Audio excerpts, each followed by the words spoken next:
பேச எடுத்துக்கொண்ட தலைப்பு உடல்நலம். இந்த உடலை வைத்துத்தான் இந்த உலகத்தில் நமக்கு இருப்பிடமே. ஒருவருடைய வாழ்வில் லட்சியம் எவ்வளவு பெரிதாக வேண்டுமானாலும் இருக்கலாம். அதற்கு இந்த உடல்நலம் ஒத்துழைக்கவில்லை என்றால் பாதி கிணறு தாண்டிய நிலைதான்.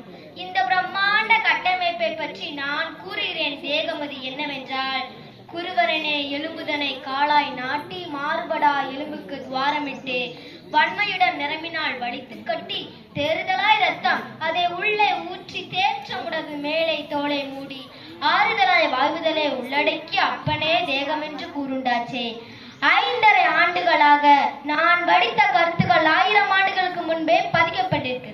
ஒருத்தர் கேட்டாரு, இன்றைக்கு மக்கள் கையளவு மருந்துகள் உண்கிறார்களே, இதற்கு வேறு வழியே இல்லையா? என்னை பொறுத்தவரை இந்த மனம்தான் நம்முடைய முதல் மருத்துவர். இந்த உள்ளம் சொல்லும்படி நம்முடைய உடல் நடந்து கொள்ளும். ஆனா நாம என்ன செய்யணும்?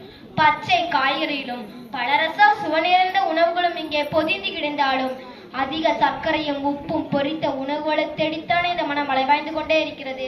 இதைத்தான் பட்டினத்தான் சொல்வார், மனம் ஒன்று நினைக்க வாய் ஒன்று சொல்ல மெய் ஒன்று செய்ய என் செய்வேன் கட்சி ஏகம்பர என்பர். என்ன செய்ய வேண்டும் என்று சொல்கிறேன்.